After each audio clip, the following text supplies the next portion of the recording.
台湾话艺术水阁好，搁请解说两句啊，含你做参考。解文说理。今日卖解说，今日咱来讲一站故事。讲乾隆君继位的时阵，台湾竹罗山一个少年囡仔臭头，人叫伊臭头洞啊，唔洞，替纪人担行李去到北京城，结果竟然互伊搭到机会。去到一品的大官吏部尚书孙文达、孙大人因府内，孙大人将所有的官印摕出来摆伫咧桌顶，叫伊敬。哦，搭到这个机会，结果当啊，这个人袂贪心，想讲咱这个都莽夫，讲经较细粒的就好。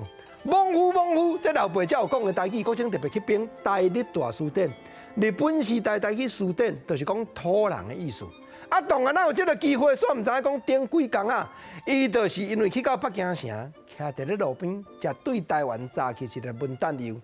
结果一个斯文人少年家看起来好野人的公主，甲问讲：少年兄，你手提这粒果子，阮北京城毋捌看。哦，这阮台湾特别早来啦，恁遮无少，叫做文旦油来，请你。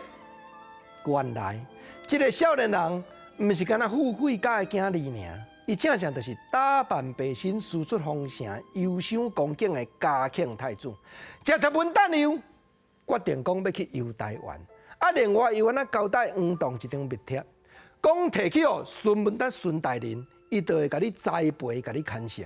结果孙大人看到密帖，想讲这是太子交代爱甲提拔的人，唔敢甲封大官嘛，唔敢甲封小官。等下万不能来切到太子的意面啊，所以规气官印摆落，互当下家己敬。当下心内想讲，咱做人做事爱有理气。这句理气，原来台日大书典内底有记载，老辈所讲的台语。爱甲人照理气，就是甲人照情理。所以吼，我做代志，我甲人讲话，甲人相处，拢爱有理气。我唔通做迄个超过家己能力的代志。我唔通迄个有才调担100斤要共担150斤，我甲拣上细粒的就好。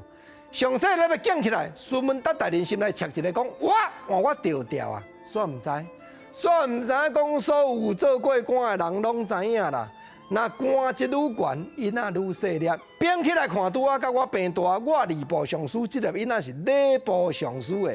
当然这是民间故事无影，做趣味的。不过我是要招你研究莽夫，研究理气，研究调。这个老辈才有讲，我去日本时代书典编出来。